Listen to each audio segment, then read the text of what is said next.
Hey, you all, bonus episode for you this week. We wanted to share with the No-Till Market Garden podcast listeners a new show called No-Till Flowers from Jennie Love of Love and Fresh Flowers, who was the guest on Monday. One of the biggest requests I get as the host of the No-Till Market Garden podcast is more flower content. But the reality is I simply just don't know enough about flowers to make that conversation about flower growing valuable enough for the listener.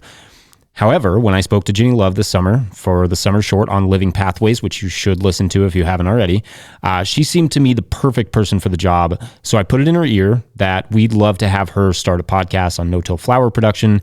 And to my delight, and soon to yours, she said yes. Jennie is a brilliant grower and she's wildly inquisitive. She's the perfect fit for this job, so I wanted to share today's episode with you. If you like this, you can find the No-Till Flowers podcast feed wherever you get your podcasts. There are 3 episodes live today. There will be a new one every week, 10 in total, at least right now. So a little Christmas gift from your friends at No-Till Growers, and really from the Patreon members at patreon.com/no-till growers. You all are the ones that made this possible, and other cool things that we're working on. But we'll talk about those later. Okay, so what I've posted here is the first is episode 2 of the No-Till Flowers podcast with Laura Beth Resnik of Butterbee Farm. I chose this one of the first 3. They're all amazing, but I chose this one because Laura is doing some amazing things, first off, but also I feel like this episode in particular precisely highlights what I would never be able to bring to the table myself as a host when it comes to flower conversations. Jennie Love is she just offers so much value as the interviewer. So I hope you all will enjoy this one as much as I did. Today's episode of No-Till Flowers is brought to you by Growing for Market magazine. Want to know the top 10 most profitable flowers to grow on a limited acreage? How to manage a greenhouse for cut flowers? Or how to structure a profitable farm business? Learn all of that and more by subscribing to Growing for Market magazine. Founded by the flower farmer author Lynn Basinski, Growing for Market is celebrating 30 years of helping local food and flower growers succeed with articles written by industry leaders like Elliot Coleman, Aaron Benzakein, and Jean-Martin Fortier. By farmers, for farmers. Plus, subscriptions start at only $30 per year. Whether you do farmers markets, local wholesaling, a CSA, or dream of starting a farm, check them out today at growingformarket.com. Request a free sample print or digital copy from the website, and podcast listeners can get a new subscriber discount of 25% off when using the code SOIL when subscribing at growingformarket.com. Again, that code is SOIL. And I want to throw in just a personal off-script plug here to say how much I value my own subscription to Growing for Market. Editor Andrew and his team put together a fantastic collection of articles for each issue. There's always flower-related content, but to be honest, I find the stories about employee management and small farm equipment and so many other topics just as valuable. So that's a big 2 thumbs up for me. Today's show is also brought to you by Farmer's Friend. It's no secret that almost everything grows better in a tunnel. Bring the benefits of greenhouse production to your veggie or flower farm in an affordable and easy-to-assemble package from Farmer's Friend Caterpillar Tunnel Kits. They're quick to build and move, come in a variety of styles and sizes, and include everything you need to make installation a breeze. Can attest to this. I own 2 of these tunnels myself, and they are super easy to put up and take down as needed. Plus, if you order 2 or more tunnels of any size, you'll get free shipping on your entire order. Also, be sure to check out Farmer's Friend's growing selection of small farm tools and supplies like the Pyro Weeder, silage tarps, landscape fabric, row covers, shade cloth, irrigation kits, and more. If you are ready to increase efficiency on your farm and earn higher profits with less work, visit farmersfriend.com today.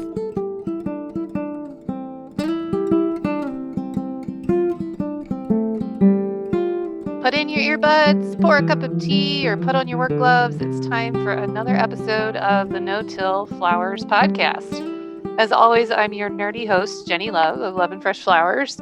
I created this podcast to drill into the details of truly natural farming, be it no-till or biostimulants or whatever, as it relates to flower farming. I felt like there was a void in the industry for this kind of information.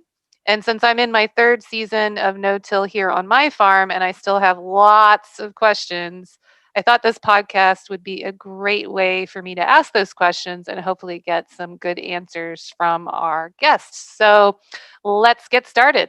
In this episode of No-Till Flowers, we're talking to Laura Beth Resnik, who is the owner-operator of Butterbee Farm, located just outside of Baltimore. Laura Beth and I go into details like growing and structures. She has a lot of indoor growing space with 2 heated greenhouses and several tunnels. We also talk about perennial weed issues and how there's this myth that no-till farming will suddenly poof your weed issues, but that in actuality, perennial weeds become an even bigger problem. Then we also talk about machinery woes, what it's like to be a female trying to wrangle heavy equipment, and how that got both of us more excited about no-till farming. And we also finally talk at the end a little bit about managing employees. This is a topic I wish we would have had time to go into even more detailed, but it just means there's future content for the podcast. So I hope you enjoy this episode with Laura Beth Resnik from Butterbee Farm. Let's get started.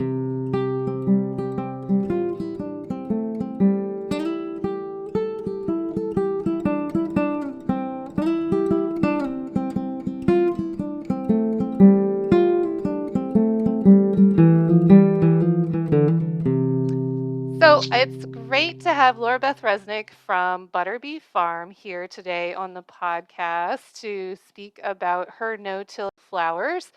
Hi, Laura Beth. How are you? Hey, thank you so much for having me. I'm doing well. Glad to be here. Great. I'm excited to talk to you because you've been doing no-till flowers for a while now, I believe. How long have you been farming, and how long have you been doing no-till with your farming practices? Yeah, well, we started the farm in 2013. So this is our 8th season growing, and we did no-till starting in our 3rd season, I want to say. So I guess that's five seasons of no-till. Okay, great. That's fantastic. There's not that many flower farmers that I know of, at least, who have been practicing no-till for that many years at this point. So I'm excited to hear about your experiences from going from tilling to not tilling and how long that transition took and everything like that. But before we jump into that, why don't you just give us some of the basics about your farm, such as where exactly are you located and what growing zone are you in, or any sort of specifics about your climate, like do you have really hot summers or really cold winters, anything like that? Yeah. Okay. So this is where I get to complain about the weather, right? I'm Yes, ready. absolutely, as all good farmers do. Exactly. Okay. Well, we're in zone 7. We're right outside the city line of Baltimore. And that's really zone 7B technically. Let's see, we're on 5 acres, almost 5 acres. We grow about 1.5 acres of annuals. And then the rest of the farm is kind of like spread out perennials, a lot of woodies, that kind of thing, and a little bit of fallow land. But for the most part, we're actively on 4 to 4.5 acres. Wow, that's a pretty big farm for a flower farm. Yeah, it's a lot of woodies. You have that too, I think, right? Yes. So it feels like it's not that much because we don't actually spend that much time in some of those woodies, and a lot of them are new. Every year we put in new woodies, so there's always kind of a section of the farm that we don't really do much in other than weed. Right. But yeah, and I guess I really should go around with one of those little measuring things, or I guess an app, and just measure again to see exactly how many acres of annuals versus perennials we're doing, because you know how when you start your farm, you have this information in the back of your head, and then that's just the information you repeat for years. Right, exactly. Yeah, so I think it's about 1.5 acres of annuals. I guess I should measure that to be sure. But anyway, Okay. So to answer your question about weather, we have really, really humid summers, super humid, super hot summers. It's not unusual for it to be a heat index of 105, 110, even on a really, really bad day. So that's kind of hard. And then in the winters, we get hard frost typically. So we'll have, as low as like 15 or 20 degrees. So kind of extreme weather conditions throughout the year. And that must make it really challenging to manage some of the flowers that like a nice, long, cool spring. And we just really don't have springs. You and I are similar zones here. I'm in Philadelphia and you're in Baltimore. So I know what that's like. And I can appreciate the challenges of trying to grow in that sort of extreme swing. Yes, exactly. So in the spring, we always have to be really aware that it might get really hot really fast, and we'll just basically lose all of our spring crops to that, which is part of why we started building tunnels, both unheated and heated, because we felt like we needed to extend that spring season to take advantage of Easter and Mother's Day and things that, I mean, sometimes it gets so hot here that peonies are only blooming for like 2 or 3 weeks. And sometimes we have a longer spring and we have them for like 4 to 6 weeks. So it just kind of depends on the year. Yeah, a lot of fluctuation. So you mentioned that you have tunnels and greenhouses. So tell us exactly how much you have under cover, because I think you're also a bit more advanced in that area than a lot of newer growers, at least in the flower world, in terms of how much space you have under cover. Yeah, well, growing undercover is not for everyone. So I don't know if it's advanced or if it's just, like a life choice or what, but like I don't necessarily recommend it. Although I do love it. But as I was telling you before we started recording, we had some computer issues in the greenhouse. So now I'm kind of mad at winter growing. But anyways, so we have 2 heated greenhouses. One is 30 by 96 and the other one is 32 by 126.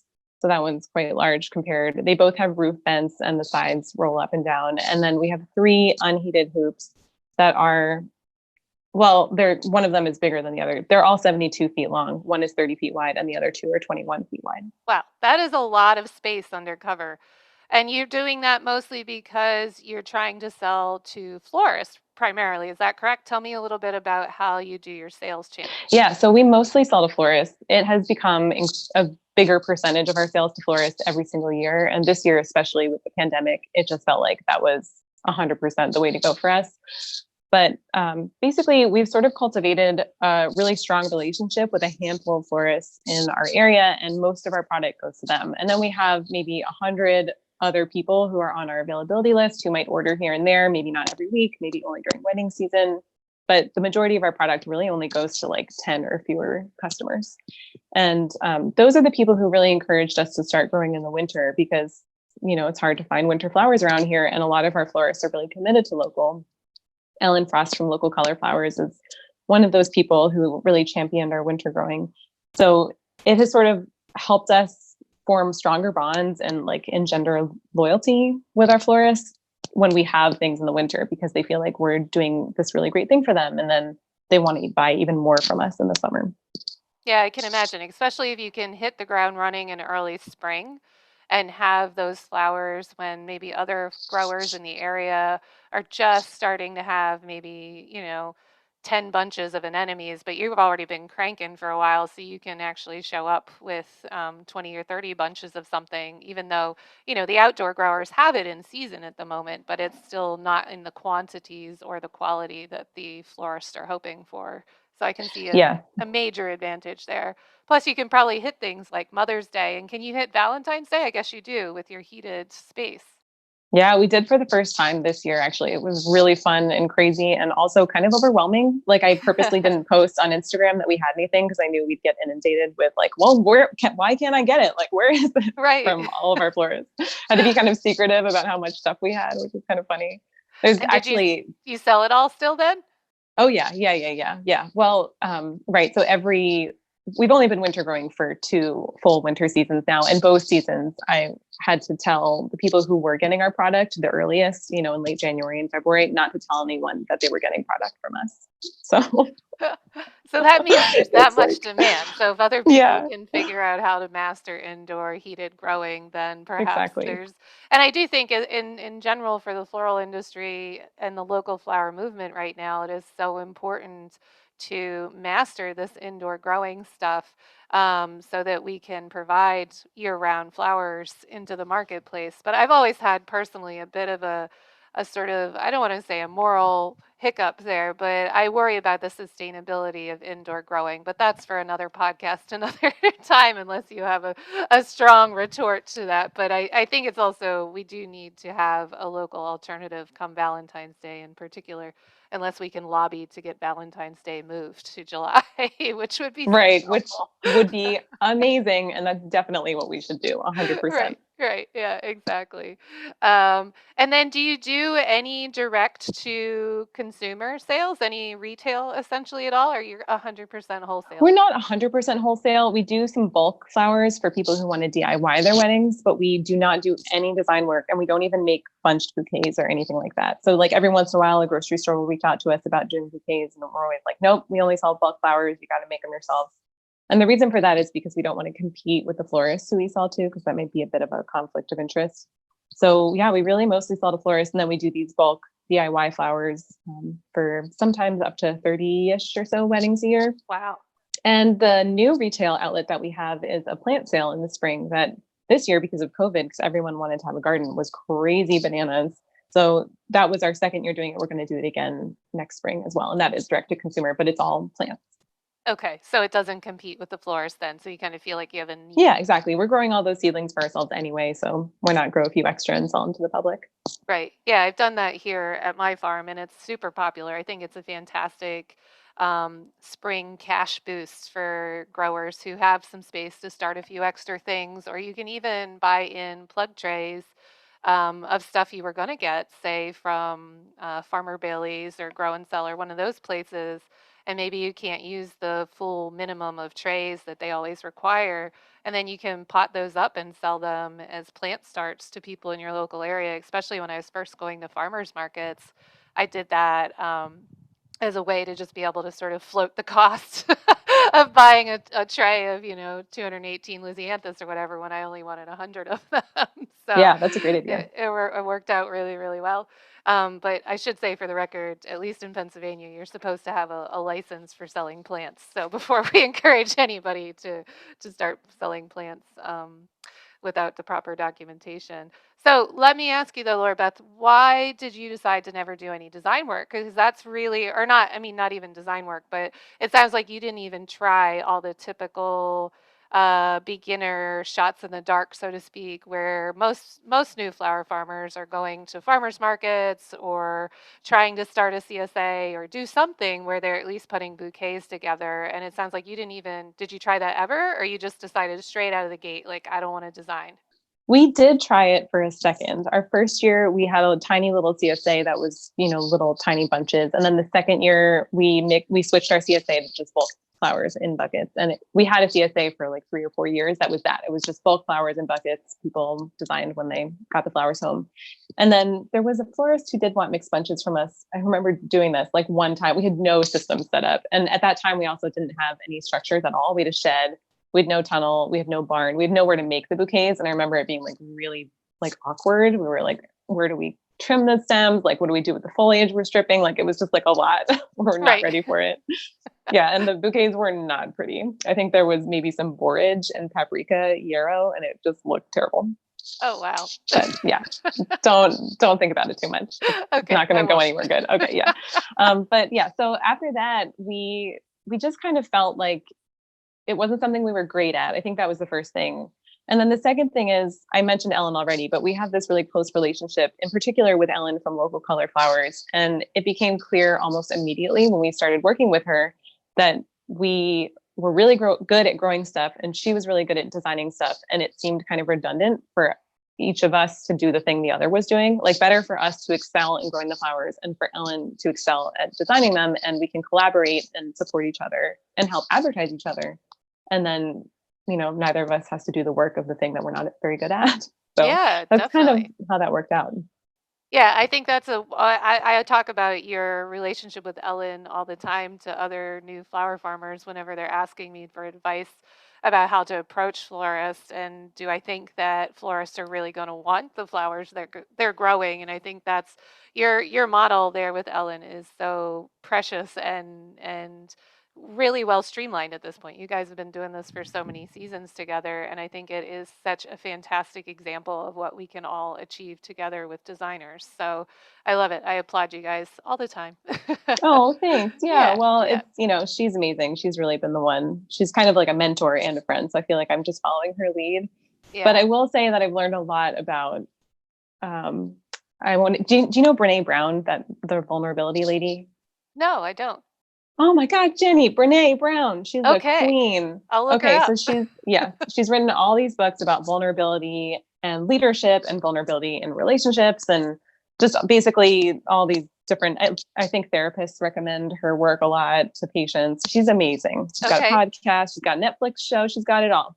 But anyway, Brene Brown talks a lot about vulnerability in relationships. And I feel like that working with Ellen in particular, and then with all of our other florists we now have good relationships with too, it's something I always have in the back of my mind is how vulnerability sort of like strengthens our relationships in a way that is kind of counterintuitive. Like you would think that, for example, apologizing for something that you brought that looks bad might feel really horrible and like, ugh, you don't want to do that. But when you do it really sincerely and authentically, it opens the door for these like stronger relationships, you know? So I don't know, that's like very abstract, but no, I love that. And I'm going to look up Brene Brown, and we'll put a link in the show notes so that anybody else who's as clueless as me can find out more.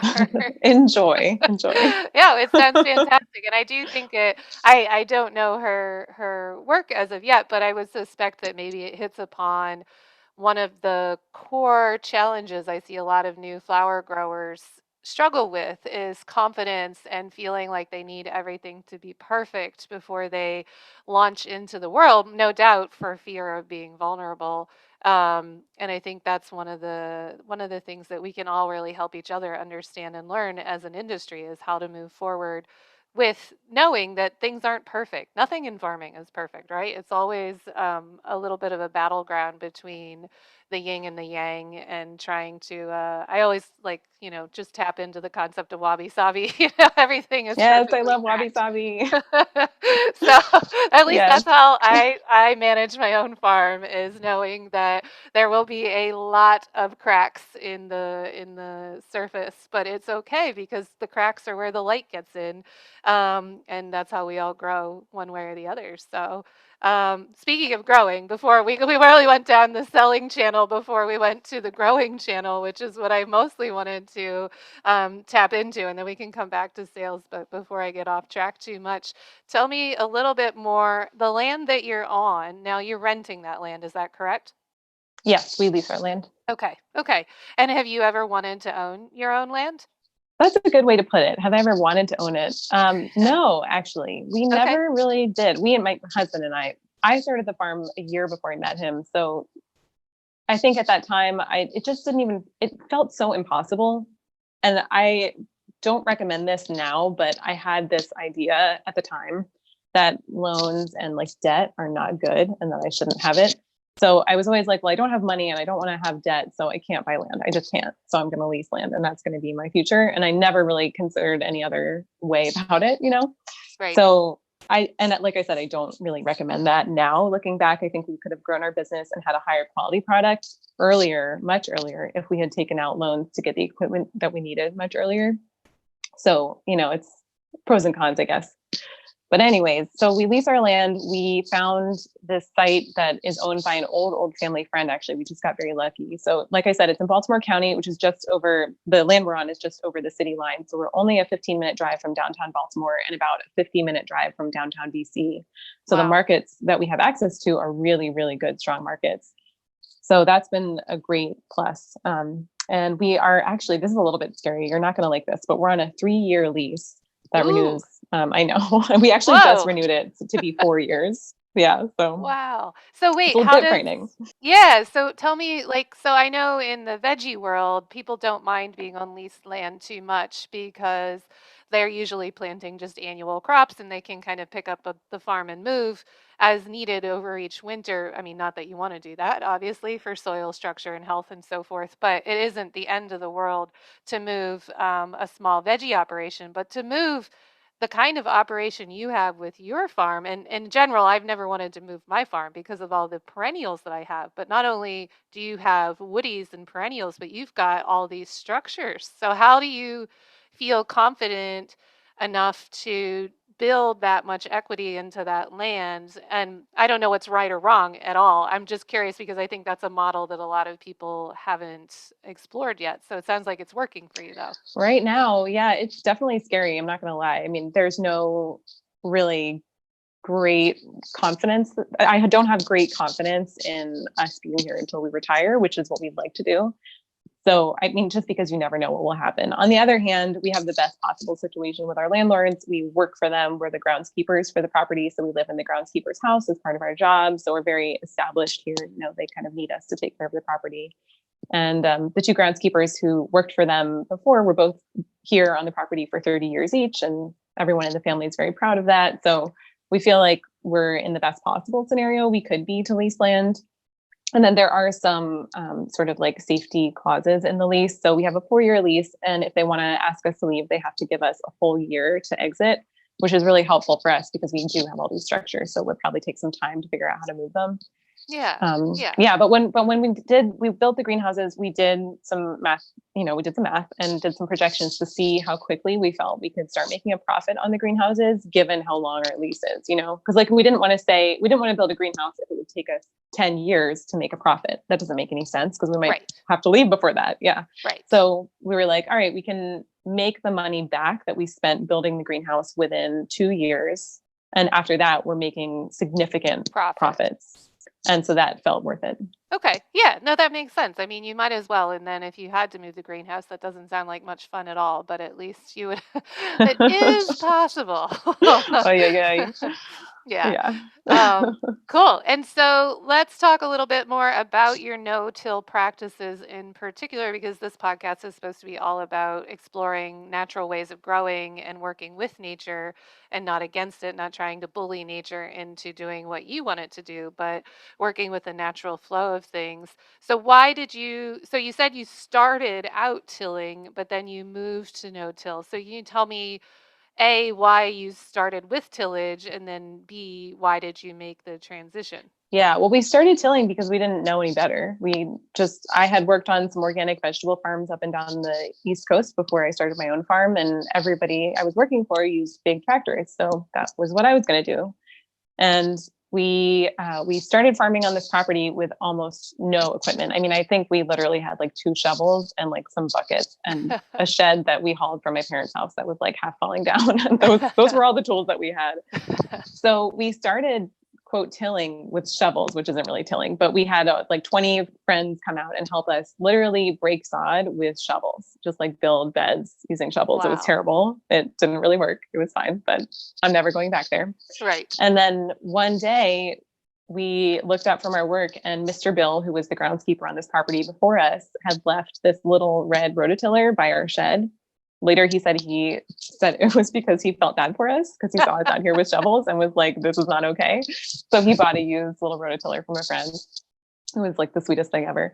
So we started using that. So obviously we were tilling for about 1 year. And then my husband just somehow stumbled across Jean-Martin Fortier from the Market Gardener, right? Yeah. Yep. Yeah. And he's got a whole bunch of YouTube videos actually that I think came out even before the book, possibly. I'm not sure what the order of operations was, but anyway, we got really into his YouTube videos. And honestly, for me, the biggest appeal was not the eco-friendly nature of no-till farming. It was really that I do not like working with machines. I'm not good at it. I did not grow up understanding how to do it. I can barely change a tire on my car if I need to, which is embarrassing. And now I've said it to the public, but I'm not good. It's not my thing. I hate it. So the idea of not having to use tractors or, I guess any kind of implement that I might have to fix in the middle of my workday really appealed to me. And that's why I got on board so fast. And then of course the eco-friendly nature of the whole thing kind of was also really appealing. I love that you mentioned that it is part of the fact that you don't have to have machinery at your farm, because when I started no-till, I'm in my 3rd season now. The reason I started wasn't because of ecological mindfulness or anything like that. It was simply because it started raining and didn't stop raining, so I couldn't get my tractor and tiller into the ground. But then what I realized after even just 1 season of not having to hook up my 3-point hitch to my tiller and have to worry about the tires on the tractor getting deflated and, oh, did I have the oil for this and blah, blah, blah. I was like, oh my gosh, I love not turning on an engine. Like, it's one of my favorite things about no-till is that I don't have to turn on any engines and that I don't have to maintain anything. Like, I got rid of the tiller, I got rid of the tractor. It's fantastic. I absolutely love it. And I think it's something people don't realize is such a nice perk of no-till, especially as female farmers. I think there's not a lot of equipment out there really designed for us yet. I know people are working on good machinery for female farmers, but it's hard to wrangle those big things that were designed for big men.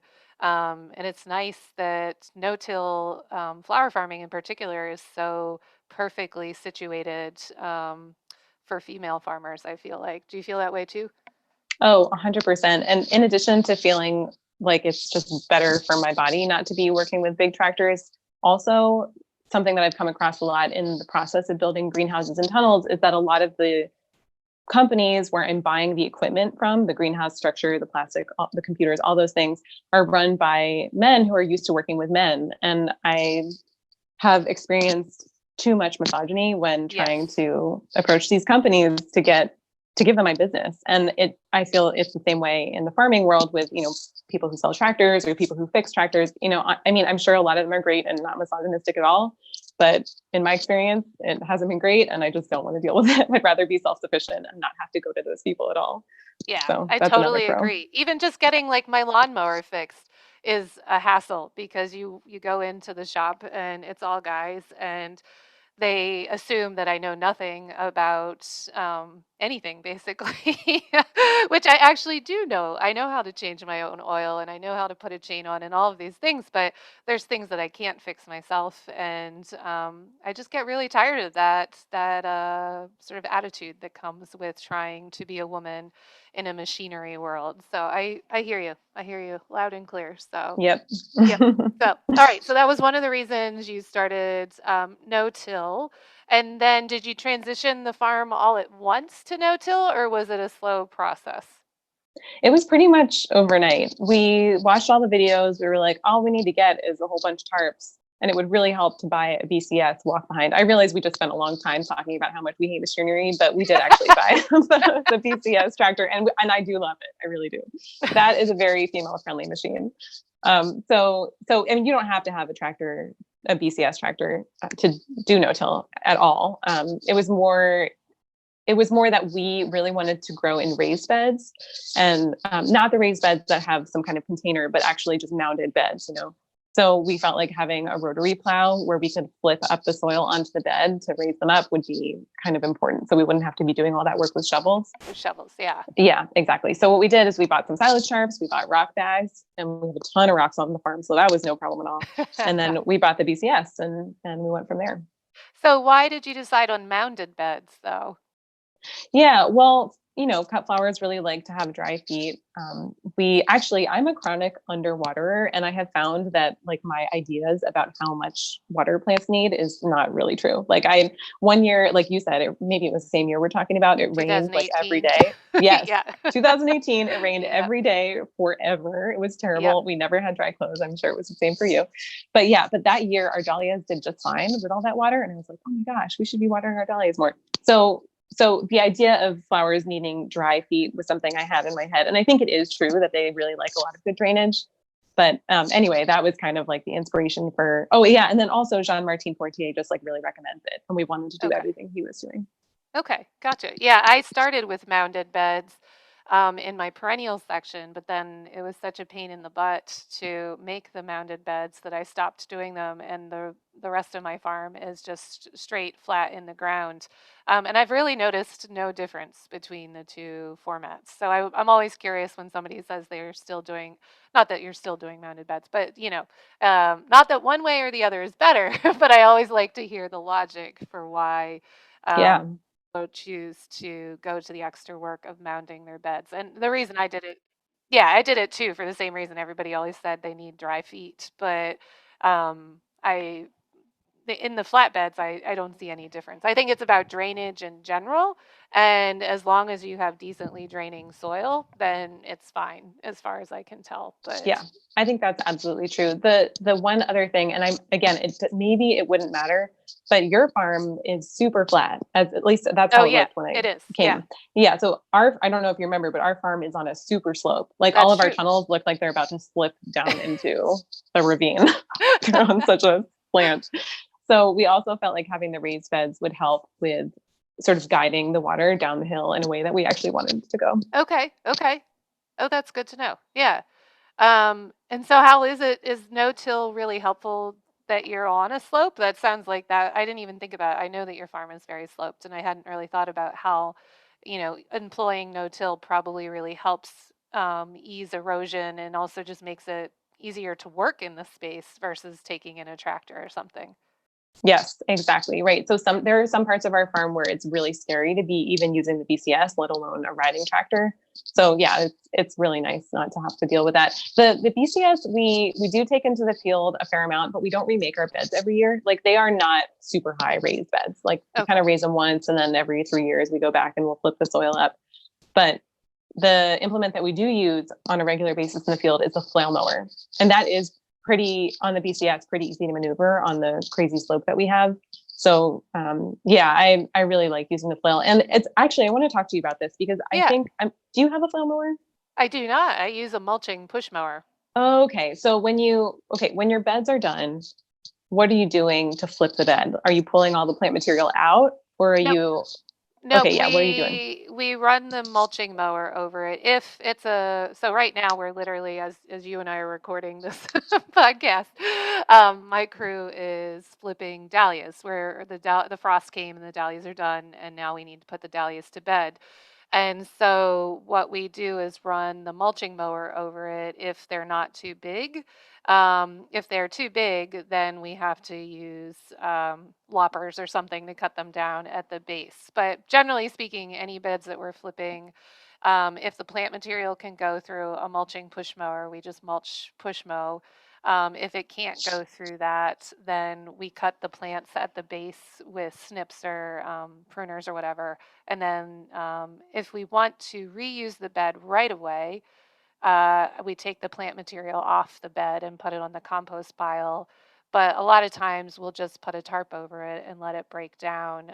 So with the dahlias, we're just cutting them, leaving the material in place, piling leaves on top, and then putting tarps over that for the winter. So we don't even have to take the plant debris off. So what do you? But with the flail mower, can you plant right away with a flail mower?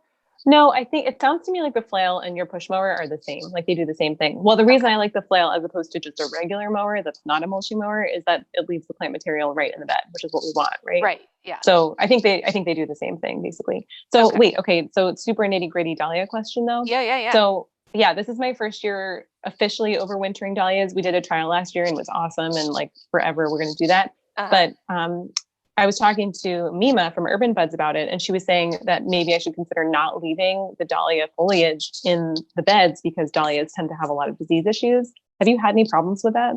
So, in my experience, that is not that big of an issue because I'm leaving the plant material in place because the dahlias work so hard to pull up all the appropriate minerals and nutrients all season to put into their foliage and their stems.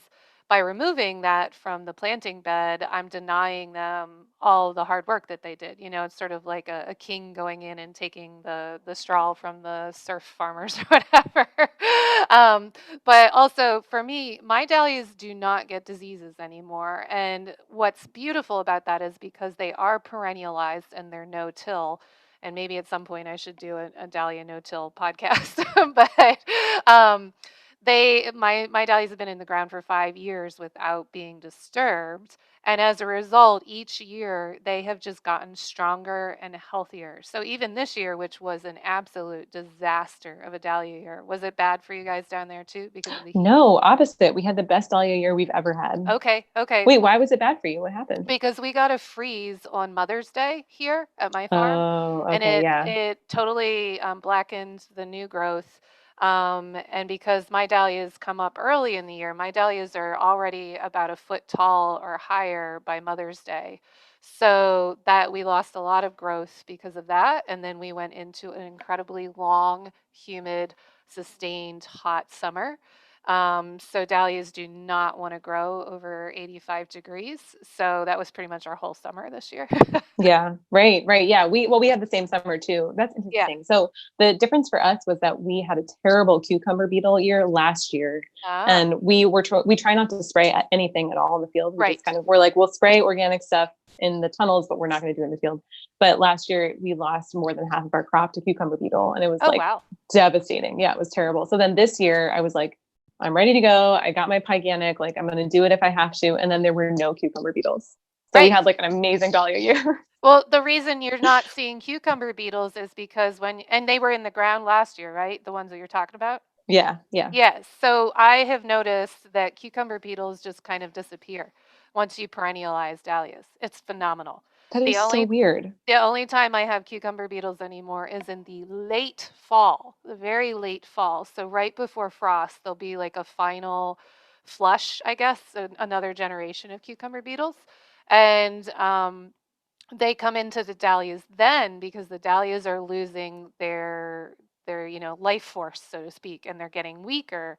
But while the dahlias are strong in the middle of the year, the cucumber beetles want nothing to do with them. So my goal for next year is to actually start a database of to start doing a Brix index on it, to take a measuring of the sugars in the leaves.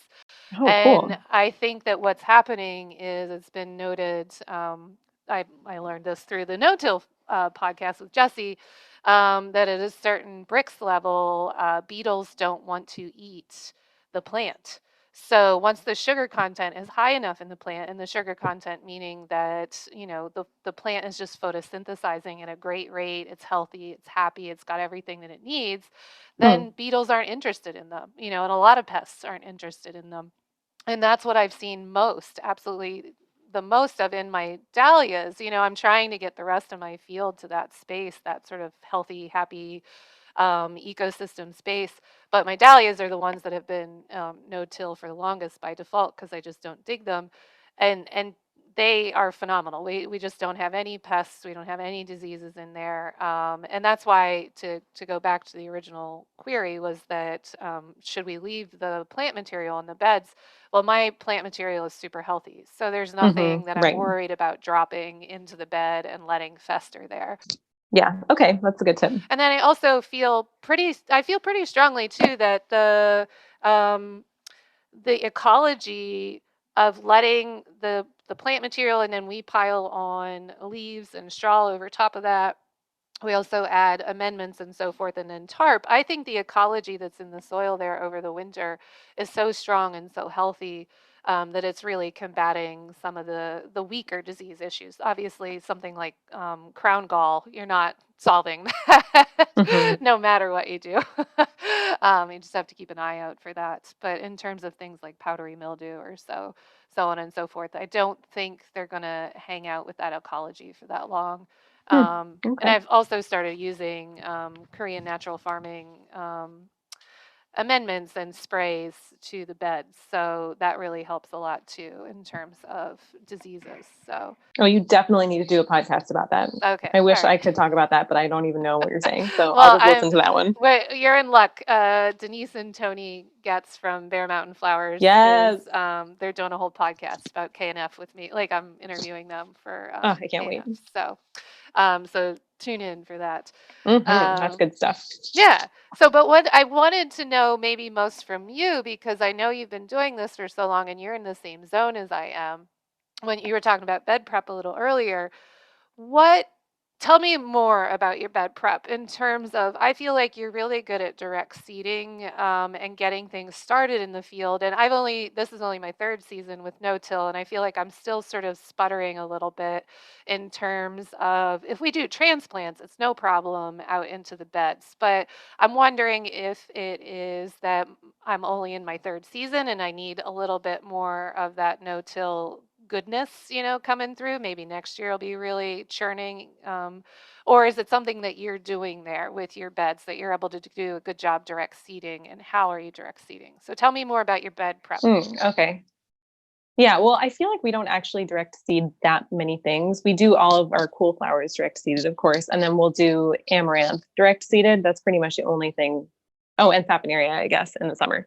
But otherwise, we're doing transplants for everything else. So I'm not sure if maybe you thought I did more, or if that sounds like a lot. Well, I think with the cool annuals, that's such a big piece of the puzzle for flower farmers. And I think a lot of new flower farmers in particular struggle with getting good germination on their Okay. cool annuals, because that's, you just have to, it's not hard if you're tilling, because then you can till and make this nice loamy bed and then it's not so bad. But if you're not tilling, how do you get a nice seed bed for all those cool annuals Okay. like larkspur and bachelor buttons and nigella and so forth? Sure. Okay. All right. Yeah. Well, right. So for some reason, I feel like we haven't struggled too much with germination on those things. So I will share what we do. So in the fall, We want to have beds that are basically ready to go when we need them. So we have an area that we're going to fall seed that is tarped for the whole summer. It's just like that's usually it'll be something that bloomed in the spring, or it'll be an area that's just been seeded with winter rye, and in the spring it's flail mode, and then we put a tarp on it, and then all summer long there's a tarp down. So there's beds waiting for us for a long time before we're actually ready to use them. And then in early September, we'll pull the tarp off and we'll go ahead and broad fork and prep the bed just like we would for any of our other beds in our tunnels or in the summer in the field. So we'll go through and broad fork. We'll spread chicken fertilizer. We use the Harmony Harvest. I think it's like 534. And so we'll spread that, and then we'll do a little scuffle hoe to break up any big chunks that formed while we were broad forking. And then we'll make trenches using a triangle hoe, just shallow trenches. We have 4 foot wide beds, so we do 5 trenches per bed. So that's like basically 5 rows of direct seeded things. And then we'll direct seed, irrigate, or let it rain, and then put remay down. And I honestly think the remay is this is probably not related to no-till at all. It's probably just the remay that is like the key. But the remay helps with germination because it keeps the humidity in, keeps the water in. Yeah. So if you are going to get really sunny days for like 7 days in a row after that, then the remay helps make sure that your stuff is actually going to germinate. Yeah. So in my head, in this zone anyway, we have to direct seed between mid-September and mid-October in order to get good germination. So we just have to do it sometime within that window. Okay. Yeah, I'm glad you mentioned the remay, because I think I've found that is really critical to success with direct seeding. I think I agree with the humidity, and it keeps the ground a little bit warmer. But I also, 2 things I think that contribute are there's not as much bird predation. Like, birds love to come by and pick up the seeds. That I swear they're watching me from the trees whenever I'm direct seeding. And then also, if you do get a heavy rain, that remay keeps the heavy rain from washing away all the seeds if there was a quick heavy rain after that. So yeah. And when you say you irrigate, are you doing drip tape for that? Are you doing overhead watering? What's your irrigation after direct seeding? Yeah, we use drip tape. We use a fire hydrant actually to irrigate the whole farm. It's kind of weird. Wow. So yeah, it's strange. The property is right in a suburban neighborhood, and but because this is a really old estate that the farm is on, our city water for like our house and our landlord's house comes from really, really far away. And there's like a lot of leaks, and it just like isn't a great situation for us to hook up to that. I don't think the water pressure would be very good. So actually one of the first things I noticed when I visited this property for the first time, like 8 years ago, was that there was a fire hydrant right on the street, and I called the county, and they were like, yeah, you can just rent a meter. So that's what we do. We have a meter on the hydrant, and we have a hydrant key that's basically just a big wrench to turn on and off the hydrant. So we have great water pressure, and there's a main line that's hooked to it, and we have some valves that will, send the water to different fields or different tunnels. Oh, wow. That sounds like a fantastic system, and I'm envious of your pressure. Yeah. You know what? It's awesome in the summer. It's so good. It is a huge challenge in the winter because the meter that goes onto the hydrant is heavy and cumbersome, and it needs to be very securely fastened. But if it's freezing, you have to remove it because any kind of water can turn into ice and crack the meter, and you have to pay $500 to replace it, which I know because I've had to. So Anyway, basically we can't water in the winter is what this comes down to. So in our greenhouses, we have to use literally buckets of water and watering cans. So pros and cons. Oh my gosh, I didn't know that's what you were doing in greenhouses. That's crazy. We are super janky around here. Yeah, that's what's happening. Well, do you have a plan to come up with another system for the greenhouses, or are you just going to keep rolling with that? I mean, if it works, that's fine. Yeah, sure. Well, yeah, we looked into digging a well because there's actually grant money through USDA to do that. But after 2 seasons winter growing, we realized we barely need to water in the winter at all. In fact, there's certain beds that are, the ones that are on the outsides of the tunnels that every time it rains get some soaking. So those beds we don't water at all. Ever in the winter, not once. So they can go like 6 months without water. And then the ones in the middle, maybe we'll hand water one time in the winter, but if we give them a good water in the fall, they really don't seem to need it in the winter at all. So it's annoying for crate growing in particular because crates dry out a lot faster than beds. So we either have to like haul them by hand outside to get rained on or bring watering cans, and that's like a whole pain. But yeah, so it's like kind of tricky and annoying. Or for example, we want to do hanging pots in our greenhouses of, rosemary or ferns or things like that. But we can't because we have no way to water them just by turning on a spigot. And we can't like turn on a hose, so. But what do you do for water for your harvest buckets? Is that another system or it's all on the hydrant? Oh, that's a good question. Yeah, no. Oh my God, that would be That's what I was terrible. thinking. I was like, That wow, would be you're terrible. harvesting and just schlepping buckets. No. Wow. No. So yeah, so the house that we live in, the groundskeeper's house, does have water. It just comes from like all the way through the woods. And there Gotcha. is a pump that's right by our house that we use to fill all of our buckets. So Okay. thankfully we do have water. And that's also the water that we use to water our propagation house. So we don't have to turn on the hydrant every time we want to water, which would be that would be a huge pain. Right. So we have water where we really, really need it to be convenient. Time to take a quick break and get a word from one of our great sponsors that makes this podcast possible. Flowers are reaching a diverse and appreciative customer base today through farmers markets, CSAs, grocery stores, weddings, contactless delivery, and U-Pick. This diversity is supported by the strong community of members in the Association of Specialty Cut Flower Growers. Since 1988, the association, better known as the ASCFG, has been uniting and educating specialty cut flower growers across the globe, supplying them with accurate and up-to-date information about best practices for both the production and marketing of cut flowers. The ASCFG publishes the only trade magazine in North America dedicated entirely to specialty cut flowers.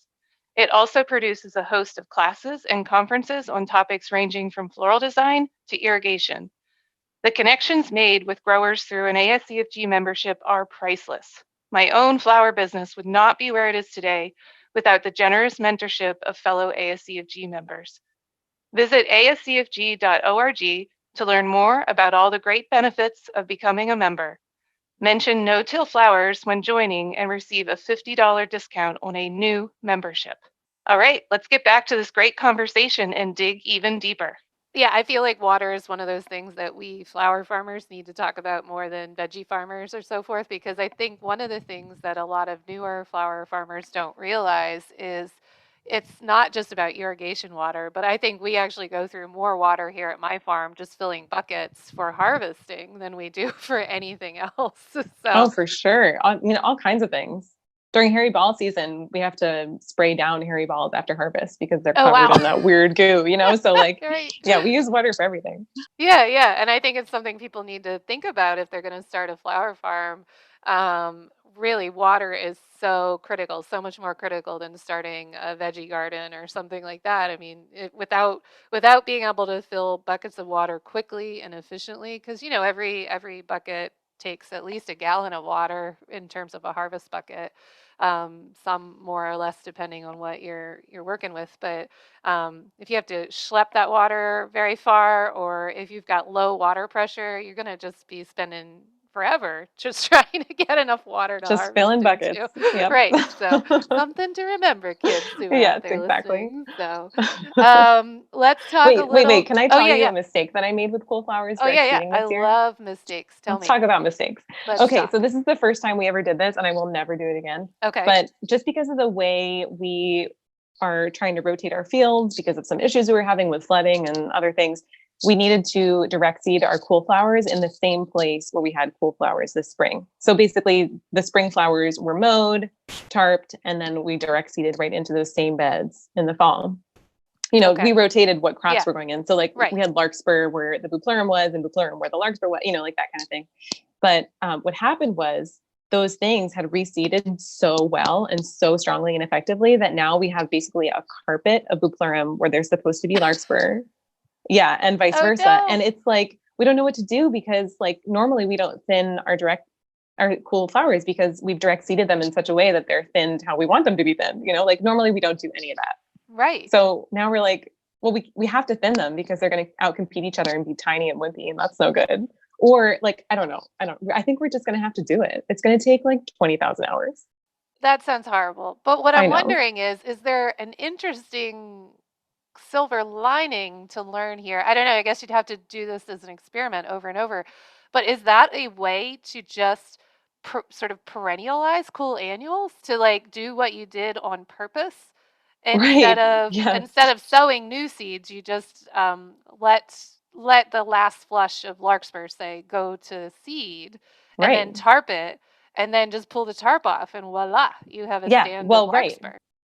That's exactly right. If we had not added more seed, we would have had like this amazing stand, right? That would have needed to be thin because it's too thick. But right, that would have been better. But Oh, that's not what we did. I'm all about what I call lazy farming, which just Yes, means farming exactly. smarter.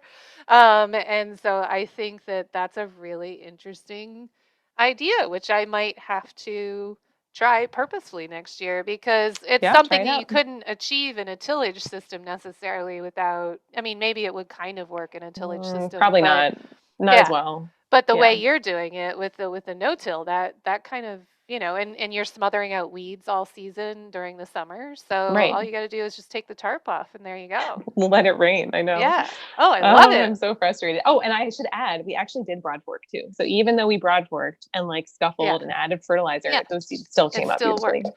Yeah, I found that broad forking, like we broad fork our dahlias, and we broad fork, we have perennialized ranunculus in the hoop house. So it's just coming. Wait, sorry, you broad fork your dahlias? The I do, perennialized ones? yeah, from the side. So because they're perennialized, I started having drainage issues in terms of just, soil settles over time. And I didn't want to dig. So the dahlias are no dig, and they've been in the ground for 5 years. So we take a broad fork from the side and just wiggle it in. Like it doesn't hit the tubers. Um, and it just creates channels for the water, to get down through, creates air space for, worms and all the invertebrates in the soil to be able to come and go. We've found that just really helps.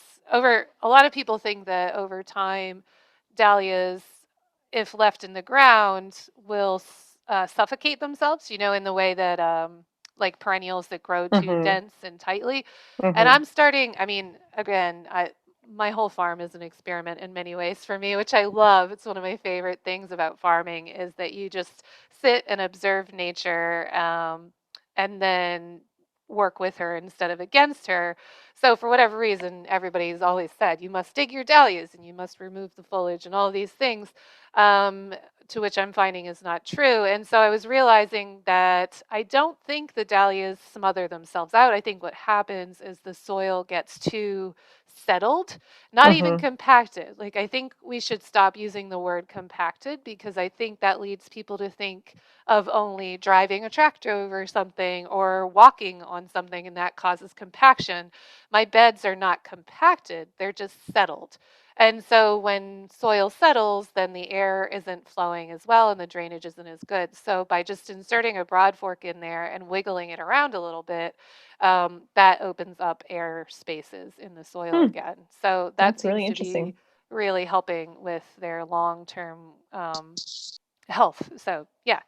But what I was gonna say is I don't think broad forking is that disruptive to a bed, the way you're saying with the cool annuals reseeding themselves, even though you broad forked. It's not, it's not turning over the soil, and I don't think plants even really mind. They're fine with it basically. So Apparently, just fine. Good to go. So I love, you've just given me like a whole new experiment to try with the cool Oh my annuals. gosh. I'll send you some pictures. It's pretty Yeah, overwhelming. I'm excited. I feel bad for you in this moment. I know, exactly. But maybe we've both learned something that will really help okay. make farming easy next year. So Yeah, just mistakes are good. Yada yada yada. yeah, tuck it in the back of your brain. So, Right. so let me ask you, with your no-till flower beds, you are just relying simply on tarping. Do you use any sort of other weed suppression in terms of newspaper, cardboard, deep mulch, anything, or do you just rely on tarps to be sort of your tool of choice in terms of beds? Well, funny you should ask. So the other big mistake that I don't know. Okay. So the big problem we're having with no-till, and that I need to listen to like every episode of the podcast to try and I want to figure talk out about the problems who of has no-till, talked about because there are definitely Yeah. problems of no-till. Absolutely. Yes, the pros and cons. So the big problem we're having, so our farm is surrounded by basically like a bank of invasive weeds. So we have thistle, we've got dock, we've got bindweed, we've got mile a minute, we've got chickweed, like literally every bed horribly invasive weed that there is, we have on the farm.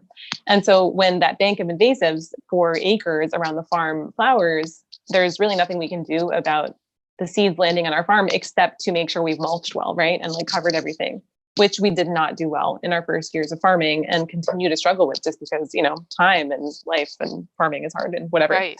Yeah. So we've got areas on the farm. Actually, our dahlia field right now is essentially just like overrun with bindweed, or other areas on the farm that are just like blankets of thistle or whatever it is. And we're finding that with no-till, those weeds really like no-till because they're not, the roots aren't getting disturbed at all. Yeah. So we're trying to figure out what to do essentially. So we to answer your question about mulching, we never really used anything in our aisles before. We would just sort of like let the grass and whatever come up and mow it through the season. And our walking paths are really narrow. They're only 1.5 feet. So now what we've decided to do is use cardboard. We're going to spend a lot of time this fall and winter putting down cardboard and then leaves or wood chips on the aisles. And then hopefully that will help prevent even more of these really bad perennial seeds from coming in and seeding themselves in places where we don't want them. And then also hopefully it will minimize at least somewhat the amount of hand pulling all that bindweed we have to do out of the dahlias all summer long. So, like at least if the aisles have some cardboard on them, then that's less space we have to deal with. So I'm curious about you having a lot of bindweed in the dahlias. I feel like this is turning into a dahlia podcast, which was definitely. really, but it's because dahlias are on the mind right now. It Yes. is early November when we're doing this recording, and we're dealing with the long, hard slog of putting the dahlias to bed. Yeah. So it's inevitable they're on our brains. But so with the bindweed, we have a lot of bindweed here too. But I feel like our dahlias are shading out the soil so quickly that we do a weeding or two in the beginning of the season, like in May and June, but then they come up and they make the soil cool with their shading. So I feel like the bindweed doesn't become such a problem. Do you think that with time that might happen with yours, or you just think that the bindweed is so wicked there? I'm just curious. I know bindweed is such a major problem for flower growers everywhere that I've ever heard. No, I think you're right. It never really became an out of control problem, even in areas where we were like, oh God, we forgot to weed this part. Like it never took down any dahlia plants. But just trying to prevent it from flowering is really what we're trying to get at. So I feel like if we can use more mulching, like, if we can just like at least mulch the aisles and then hopefully, right, like you said, I also think that some of our aisles are a little too wide. Like we're not good at measuring around here. So like some of our aisles are not really 1.5 feet, more like 2 or 3 feet. And then more sunlight can get into that aisle and cause problems, right? Yeah. So that's part of it too. It's just like making sure that we're mulching the aisles that are maybe too wide. But then the bindweed is an issue in other spots on the farm too, like in our fall seeding areas. And, then there's plenty of sun. So we're really, really not sure what to do. We tried all kinds of things. And for thistle too, we've tried all kinds of things and nothing really seems to be working. So I need to really do some research. Okay. Yeah, I definitely get asked a lot about controlling weeds in a no-till system in perennials. And I don't know if I've gotten lucky and I don't have too much of a problem here, or if it's over time, things shift. I'm not sure. I will say that we do have a massive issue with crabgrass. So crabgrass is we don't have that one. Okay. Yeah. So maybe it's just each farm has a different thing. One of my winter projects is to get the book, which I'm now going to forget the name of, but the book where it talks about what weeds mean, like what your weeds mean. I'll look that up and put it in the show notes. But I'm going to, over the winter, research, what does crabgrass mean? It means something about the ecology of my soil. And if I can change the ecology of the soil, then I should be able, crabgrass is just there because the soil wants to evolve. Or not, I shouldn't say the soil wants to evolve. Nature wants to evolve. The soil is just an inert foundation for everything else. But the crabgrass is a sign that nature is trying to shift the balance in my soil. And I want to know what that means. And if I can make the shift faster, then that means the crabgrass should go away because it has very specific needs. So I'm going to see if I can, instead of constantly hand weeding crabgrass, I'm hopeful that maybe I can change the pH or add, I don't know if this is the right thing to add, but let's just say add iron to the soil. And then suddenly, whoop, crabgrass doesn't like that environment. So, Yeah, um, that would be amazing. yeah, so I'm wondering if Yeah, bindweed might be similar. There's something, sure. an imbalance, basically. It's there because there's Yes. an imbalance and nature's trying to balance. So, Yeah, um, but I would love to read that too. Yeah, and I mean, I think what you said about having your plants just have a really strong canopy so that the weeds just don't really have any sunlight is the thing that we found to be most successful. yeah, So, for example, we have an area where we had some moonshine yarrow, and I guess it wasn't planted close enough or whatever, but like a ton of thistle came up, and now it's just a carpet of thistle. And right next to it, we have these Sheffield mums that have a huge canopy. They're like super thick, and there's no thistle at all. So it's like such a stark example of how if you do have a really good canopy, then whatever is underneath there is just not going to come up. right. So our plan is to mow that thistle down and plant Sheffield mums that are already really big and established early in the season, and hope that works. So, but finding solutions like that is tricky in annuals. Like I feel like it's a little easier in perennials where you can use landscape fabric or whatever, or other perennials. Well, let's talk about that for a second because I would love to know your feedback on this because one of the things I started doing. Um, Again, my journey in no-till is kind of like one wild, crazy experimental ride, which I love about it. When I first started doing no-till, again, it wasn't by choice. I had no grand plan, but I had to do really tight spacing that first season because I couldn't get beds ready fast enough because it was sort of like a Hail Mary, like, oh crap, it's raining, it's nonstop raining. I've got these transplants that are root bound. I'm not going to till, so I guess I'll just try to make this bed. I read Andrew Medford's book, and so that was my inspiration. And so put my plants in super tight spacing that year because I was just like, oh crap, I just got to get them in the ground. So I did 4-inch spacing, which normally I would have done 6 or 8 or 12-inch spacing, but pretty much everything went in at 4-inch spacing. And I noticed tremendous, beautiful growth, long, straight stems, and hardly any weeds that I think is because of the canopy that grew up so fast. So, what kind of spacing are you doing in your annuals there? Oh, well, I'd love to know which annuals you felt did best at 4 inches. I'm really curious. But what we use the Hortonova netting as sort of a spacing guide for Right. the team. So, like, for example, if I can't be there and there has to be a big planting, I can say do checkerboard today, which is every other square in the Right. netting, or we call it deep V, and sometimes we go deep V just for fun. But that's every other square skipping a row. So it looks like Okay. a V. And then the other one is just every square in the netting. So, of course, if it's that one, it's 6 inches. Okay. And then every once in a while, we'll do 2 plants per square, 3 plants per square too. So it Right. just depends on what it is, to be honest. But Okay. yeah, I'd say that 6-inch spacing is probably the most common, just because the Hortonova knitting makes that easy. Okay. Yeah, I would say try tightening up your spacing a little bit if you're having weed issues in certain beds with certain crops. There's not much that I've found that does not like the 4-inch spacing, to be honest. Hmm. The one thing that I was doing at 4 inches, which I know is absolutely insane, is foxgloves. And they did well for the season, but then the next year I had a lot of die out, and I'm sure that's because they were too crowded and it stayed too wet, in among their leaves that had sort of desiccated over the winter. I think there was just way too much moisture in there. So Um, you overwinter your foxgloves?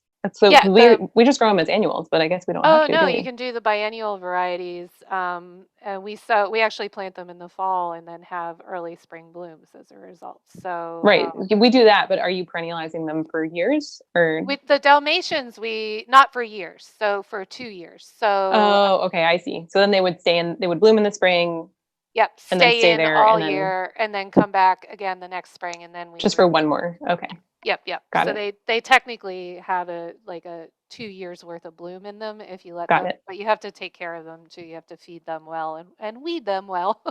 Sure. So, um, but yeah, that was one crop that didn't like the 4-inch spacing. But otherwise, Uh-huh. we've had like one that I know that loved it was straw flowers. Celosia loves that really tight spacing. I have to revisit. Lisianthus loves the tighter the better, it seems. So, Yes, all of that. that is news to me. Like that blew my mind when we I got that idea from Shanti at Whipstone that to plant. She did 2 in every cell And in every other cell, 1. So it was like 2, then 1, then Yeah. 2, then 1. Yeah. Yeah. It was amazing. And they're so much happier because I think what it is you have to think about it. They have such, let's take Lysianthus as an example. They have such a relatively small root system. And if you think about in the no-till system or just ecological farming, it's all about the roots being able to create a community there underneath the soil. In the soil universe, the roots create this habitat for all the mycorrhizal growth and all the other things down there that are feeding off of the exudates from the roots. So if you have this tiny root system like on a Lysianthus, it's kind of like an island in the middle of an ocean if you put 6, 8 inches or whatever around it. So there's not a lot of community and sharing of resources there. But then if you make them really tight, they get to grow as a unit, which there's strength in numbers no matter what you do. So I don't think there's ever a chance of Lysianthus basically competing with each other, so to speak. They're Yeah. kind of such wimpy plants. So I find that the tighter they are, the happier they are, basically. After we get off the phone, I'm immediately going to order more Lysianthus because I forgot about that actually. Yeah, because I can fit thousands of plants into like half a bed, basically. Right. It's phenomenal. And then it's also then weeding's not as much of an issue because there's actually some plant material in the bed, not just these tiny little rosettes. So yeah. And so are you using landscape fabric to plant into at all? nope, no landscape fabric here. For perennials, for woodies, there's landscape fabric, but for annuals, nope, no landscape fabric. It's just too hot. You know the summers around here. The summers are in the 90s or 100 degrees and the humidity. So if we have landscape fabric out there, our little guys just die. So yeah, we have the same thing. Yeah, nope. We plant into cardboard deep mulch system, but this year in 2021, I think we'll shift to just mulching with compost and skipping the cardboard. Not because the cardboard was bad, but I think the cardboard was great for 2 or 3 seasons to get ahead of everything, so to speak. But now I think we maybe don't need the cardboard. I might regret that and go back to cardboard. Yeah. But I'm all about fewer inputs. I'm really, the less inputs, the better in my mind. Well, it sounds like you do a lot less weeding than we do, because I think we do need to get better at tight spacing and then also just at mulching and, trying to cover the ground better. But we do, like every time we plant, because we don't use very much landscape fabric at all either in our annuals. So every time we plant, we have to do at least one very thorough weeding of that bed before the canopy is big, and sometimes two if it takes a long time. So yeah, and we're definitely weeding here still. It's not that I don't want to give anybody the impression that we don't weed, but I do feel like we spend more time weeding our perennials and our woodies than we do our annuals. Because the nasty vines want to grow up into all our woody shrubs, so we have to spend a fair amount of time going around and getting those out. But the annuals do pretty well on their own. I am kind of people leave you to believe that no-till farming means you won't have any weeds, which I find to be one of the biggest myths out there. Yeah, that is not the case for us. Not the case at all. It is not a magic bullet for No. weeding. I'm still waiting for that to happen, which does beg the question that you're in year 5, I'm in year 3, so it doesn't get better is what you're telling me. The weeds still stay there. Oh, no. No, I think it can get better if you're better at making sure that weeds don't flower. Like we talked about this before the interview, but like my strengths lie in like business, running the business, and definitely not in farming. I think if I was a stronger farmer, I would make sure that not a single weed flowered, but it's just not my strength. So I'm always like, kicking myself after I see like seeds floating through the air, Right. Yep. Get those buggers before they go to seed. Otherwise you'll be fighting them forever. For the rest of your life. Yep. For the rest of your life. That seed bank never goes away. It's so fun. Yeah. Farming is fun. Let me ask you one other question about which may relate to weeds and so forth. You do cover cropping, right? Yes. Yeah, we do. And then have you ever tried the roller crimper with the BCS, or are you just mowing it down, always choosing to mow? Have you ever, planted into straw or a roller crimped cover crop of any kind? I have not. I have not used the roller crimper. I'm curious about it. I think at some point we probably will try it, but no, we haven't. It's just hasn't been a priority. I don't know many flower farmers who are doing rolling crimping. I know that Denise and Tony do a sort of a homemade version of roller crimping by just stepping on the ride and knock it down. Mm-hmm. But Mm-hmm. I'm curious to know if there's any flower farmers who are actually engaging in formal roller crimping to plant into residue, which I think, not obviously you need to have a big, sturdy, healthy transplant to do that, but I do think there's certain crops that could benefit. So Oh, I was just definitely. Yeah. My husband is on me to do it. And all of his ideas are typically good. Oh, I don't know. Maybe I shouldn't say that. But I think most of his ideas seem to be good. Like he was the one who decided we should plant woodies in the first place at the farm. He's totally and right about that. So that is a very good idea for anybody yes, who's exactly. listening who is a new flower farmer.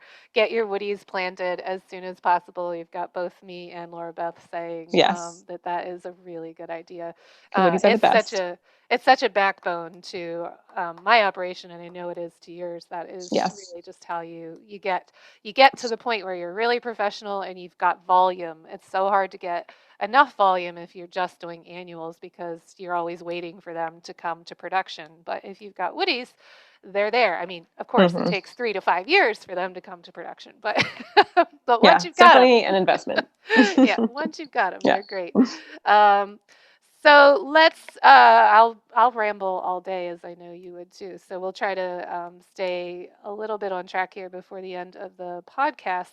Are there any flower crops that you have found have been super happy in a no-till system since you grew with tillage and then without? And then conversely, are there any crops that really don't seem to like no-till? That you're sort of like, well, I don't know, this one's not working so great. Okay. Honestly, no. I don't think I really have an answer because when we started farming, we were so new at growing cut flowers. Okay. Because I worked in vegetable farms that all tilled. And then when I moved here, we were doing flowers for like a year and a half before we switched. So I don't think I was really experienced enough even to like notice the difference in quality. Okay. Yeah, I don't know. I'm not sure. No, I thought it was just a curious, like I wanted to make sure to ask. I'm going to make sure to ask all my guests so that in case there's something that we're missing. I know that for myself, I find that heat-loving crops do not like my particular no-till system. So I have a deep mulch system currently, which if you transplant basil or celosia into those, they weep for like 3 weeks before they're willing to stop pouting because the soil's too cool. They're just too cool. So I had to learn the hard way to get the soil heated up before I plant those, basically. Oh, that's so interesting. Yeah. But if you're using a tarp, if you're just tarping, then it's probably not as problematic. So no, yeah, I've never noticed that before. Yeah. And so besides the perennial weeds and inevitably interplanting your current cool annuals with your former cool annuals, are there any other big fails that you feel like you've experienced with no-till growing and that you want listeners to try to avoid? Sure. Yeah. Oh my gosh. I was at an ASDFG conference where, what's the farm in North Carolina where they have great no-till practices? Springforth. Springforth. Yes. Jonathan. Yeah. Megan. Yep. Yes. We went to their farm and they made a comment about how folding silage tarps together almost broke up their marriage. And I was like, yes, queen. Like I am amazed that my husband and I are still married after some of the fights we've had over how to fold silage tarps. So I think maybe like a mistake would be to not have a system when it comes to folding and storing them. Like you got to figure that out. And then the other thing is we didn't invest in enough silage tarps in the beginning. We were like, we'll just haul them all around. And our farm is big enough that we're getting big silage tarps. Our tarps are 32 by 100 and those are heavy. You cannot move them with one person. You kind of can with two if they're dry, but if they're really wet, you can't with two. So we learned we really needed to have a silage tarp for every block in the field that just kind of sits there until it gets pulled out and then it gets pulled back up and it sits there. So that was a good idea. So you have a tarp that just kind of hangs next to a segment of the field at all times. Exactly. Yeah. So our tarps will cover 4 beds. So when they get folded up, they just sit next to those 4 beds. And when they get used, they're stretched out over those 4 beds. And I think that can be bad in a sense because the elements will then, of course, batter your tarps more because they're sitting out there all year.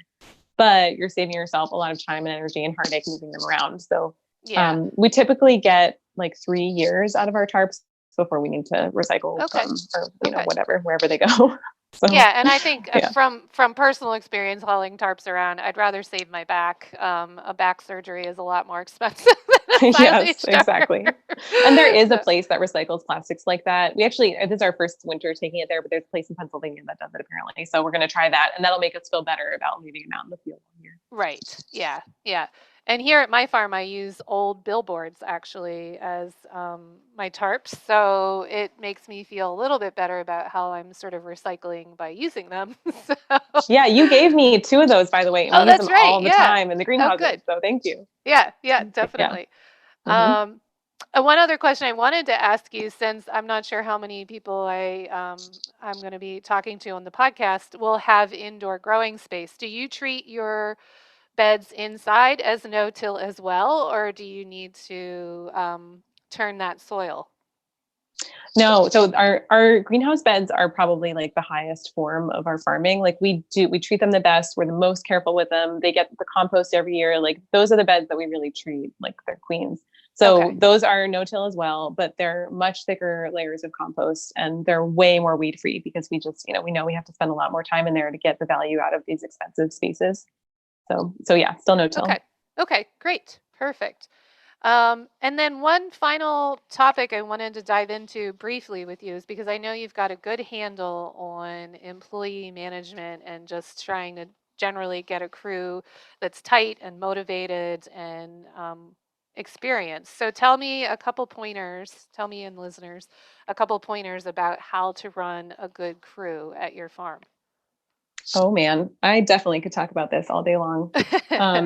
Well, I should say I'm kind of a new employer. Like, I mean, I've been running my farm for 8 years, but I only had full-time employees for about 3 years, like full-time year round, essentially, almost year Okay. round. So I don't feel like I'm an expert by any means, but I do think that kind of similarly to the skills I bring to florists, I feel like I hopefully am bringing to hiring and keeping my team on too. So yeah, it's been kind of a learning curve for me because I'm really sensitive, and I think you and I have talked about this. Maybe we're both kind of oversharers a little bit sometimes. So I want my employees to know how I'm feeling, and if I'm PMSing, I want them to know that. And it's hard to know where the line is between what is okay to share with your employees and what's not, and also you want them to feel like they can trust you, and whatever. But what I've learned, I think, or what the thing that I've really employed, especially this year during COVID, is that you can't ask your employees how they're doing enough. And, I think for me, utilizing the power of the check-in is just really, it feels really good to know that anytime I want to, I can be like, let's have a check-in and we'll sit down and be like, how are you feeling about this thing you did? Or offer up a compliment sandwich if I'm noticing that an employee is doing something in a way that could be improved or having an attitude that could be improved kind of repetitively. The check-in is a great place to be like, you're doing great in these ways, and this is something you can work on, and I really appreciate you. So So so do a lot you of have, check-ins going are on. those formal sit downs, or is it sort of like over the lunch table you happen to mention stuff? Like how formalized is this system? Yeah, so it's semi-formal. I have a rule for myself that if I am having a real strong issue, like a very strong reaction to something someone's doing, I don't wait for the check-in, I say it immediately. And the reason for that, even if we're in the middle of the work, and the reason for that is because I don't want people to ever feel like I could possibly harbor a grudge against them. I want them to trust me to tell them if I'm upset with them right away, so that people can trust me, So Right. so that doesn't happen at a check-in. But if there's some more minor problem that's happening, like for example, I'm noticing that an employee is banding the bunches too tight and that takes too long. Like they're just taking too much time to band bunches. That's something I don't need to say right away. I can save it for the check-in. So we have a formal check-in in July with all my employees. I mean, I have one full-time and several part-time. So we're not talking 20 people, so it's easy I think for bigger farms, if you were a manager, you might be like, oh, that would take forever. But for me, it's not that many people. So it's fine. So we'll have a big check-in in July. And the idea is to give people things to work on. You really want to, give people things to aspire to, and also to tell them how great a job they're doing and make sure that there's sort of everything is good between you. And then in addition to that, every once in a while, maybe once a month, once every 6 weeks, I'll call a check-in, just kind of informally be like, hey, after lunch today, I want to sit down and talk about some things, and we'll do that. That sounds fantastic. I wish more people did that when I was, an employee, which has been a long time ago now. But Yeah. Something that's been really hard for me is that I never had a boss that I loved. I've never had one. I can't think of a single one. I've had teachers I really loved. And I think my parents are amazing mentors and friends who've been great mentors, but never had a boss, like a formal boss who I thought did a great job. In fact, I think most of them did a terrible job. I'm so sorry. No, that's not true. Maybe one or two. Anyway, you know who you are, who did great. But so I feel like I'm shooting in the dark. Like I don't know how to be a good boss because I've never really had a great example of one. Yeah. So that's been tough. And I think one of the things I wished is that my bosses would like basically be willing to form real relationships with me and like, help me grow as a person. So that's something that I try to do to the best of my ability here. And I'm always learning. Yeah, I feel like with my employees, one of the best things that I ever did was to be more human with them and stop being such a boss. Like it has been hard on occasion to not cross the line between friends and boss, and so you got to be careful. Otherwise, you'll have a really hard time being direct when you need to be a boss. But I do think that it's important to have a warm relationship with the people that are working with you. We couldn't do this without their help, right? Yes, absolutely. Yeah, I know that line is, I cross it all the time. The one thing I try to do, the line I try not to cross is like the one rule for myself about what not to talk about is never to talk about any other employee, either past, present, or future, or anyone else on the farm, like my husband or my landlord, anybody badly in front of my employees. Like anyone who they might have to interact with on the farm, like don't talk about that person badly. So not like gossip, basically. No, like, Exactly. Don't gossip about people who are in the farm orbit. That's the idea. Yeah. But I can tell you, we gossip about our florists all the time, and it's amazing. Hey, I'm going to tell them that. I know, exactly. It's okay. I know they gossip about us too. So one last question about employees is how do you communicate? So it sounds like you have a relatively not a large team by like maybe some larger farm scale, but for most flower farms are pretty small. And there's a lot of people listening here on the podcast that probably don't even have an employee, period, or maybe only have one part-time employee. How do you communicate to your team collectively? Do you have a team meeting? Are they all working at one time together, or are they coming and going if you have part-timers and only one full-time? Like, what's the system for communication besides those sit downs, but like day to day or week to week? How are you communicating? Yeah, it took me some years actually to figure that out. In the beginning, I was really awkward about it. I had a big whiteboard next to the cooler, and I was like, every morning we're going to meet here, and we're going to stand around and talk about the day. And I was going to write it on the whiteboard. I'm going to be super organized. And then like days would go by where we were super busy and nothing would get written on the whiteboard, and whatever. Sometimes I like to start work early, so I'm not even there in the morning when people come in. So that didn't really work.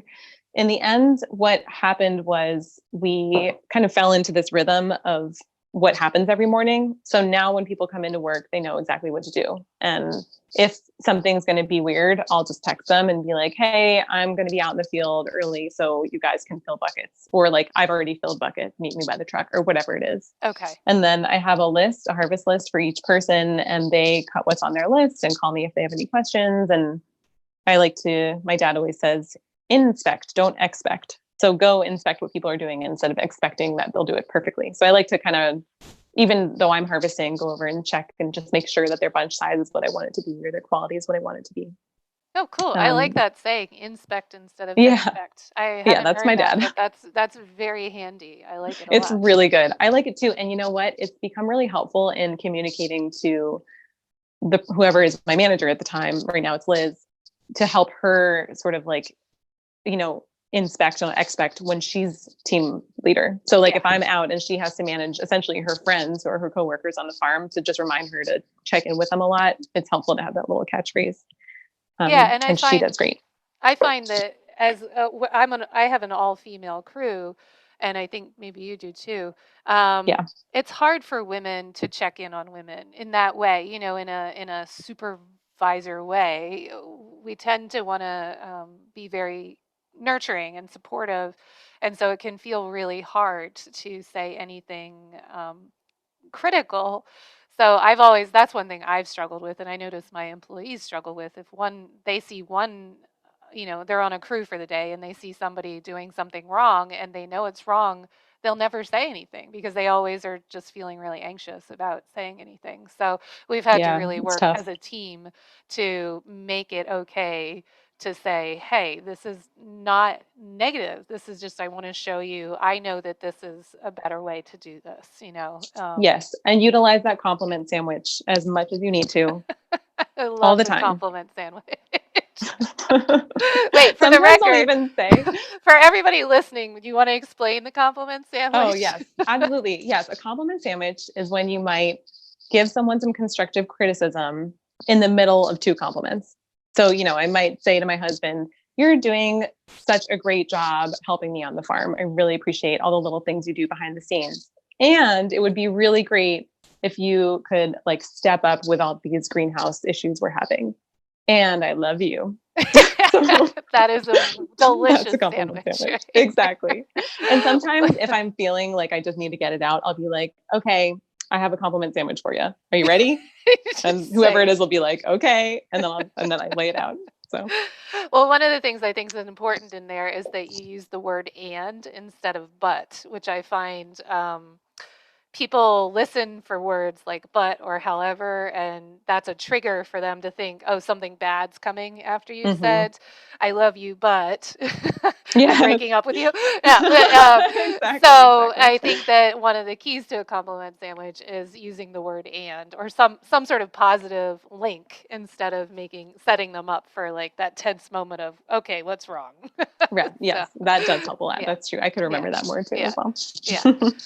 So, all right. Well, Laura Beth, this has been awesome. I've loved learning more about Butterbee Farm, located just outside of Baltimore. You have such a knack for running a team and for growing beautiful flowers and creating relationships with florists. So, thank you for sharing all of that knowledge with us.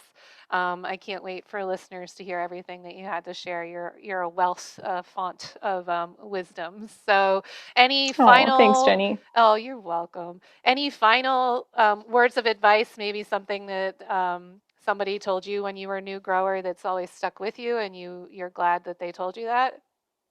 Oh yeah. Oh my gosh. I've gotten so many good pieces of advice. Well, first I should say this has been really fun. Thank you for having me. Oh, good. I love talking to you. So I really appreciate any time you have to give.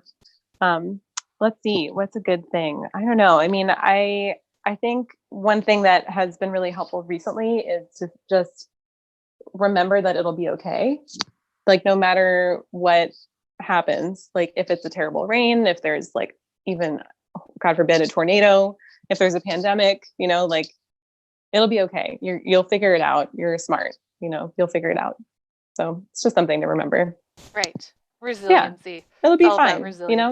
Just keep trucking along. Exactly. Yeah. And farmers always hop to their feet before too long, even if they got knocked down. So yeah, even after a good cry. Yeah, there should always be a good cry. Exactly. Great. Well, this has been so much fun. I thank you. Thank you for being here. I appreciate it. Oh, thank you. It's been so fun. Today's episode of No-Till Flowers was produced by Jennie Love of Love and Fresh Flowers with support from No-Till Growers.